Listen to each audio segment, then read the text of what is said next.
ప్రకాశం జిల్లాకు సంబంధించి అత్యధికంగా ఉద్దానం తర్వాత అక్కడ బాగా ఫ్లోరిన్ వాటర్ ఉన్న సమస్య అక్కడ ఎక్కువ ఉంది. ఎక్కువ వలసలు అక్కడి నుంచే ఉన్నాయి.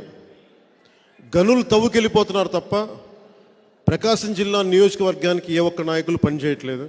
నేను ఒంగోలులో కొంతకాలం ఉన్నవాడిని, కనిగిరిలో కొంతకాలం ఉన్నవాడిని.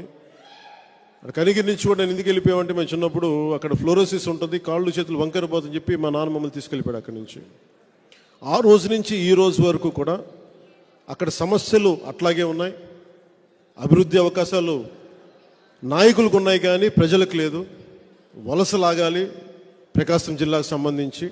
ఈ రోజున మనం తెలుగుదేశం పార్టీతో అలయన్స్లో ఒక్క సీటు కూడా వైసీపీకి పోకుండా మన అలయన్స్ కొట్టేయాలి. ప్రకాశం జిల్లాలో కూడా వలసలు ఎందుకు ఉన్నాయి, ఉపాధి అవకాశాలు ఎందుకు లేవు, 150 కోట్లు ఖర్చు పెట్టుకోగలిగే సత్తా ఉన్న శాసనసభ్యులు ఉన్నారు. కానీ ఒక 10,000, 20,000 కోసం వలసలు వెళ్ళిపోయే యువత ఉన్నారు.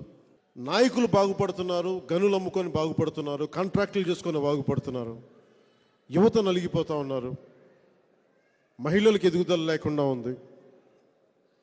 అటవీ సంపద ధ్వంసం అయిపోతూ ఉంది. రైతాంగం నష్టపోతూ ఉంది.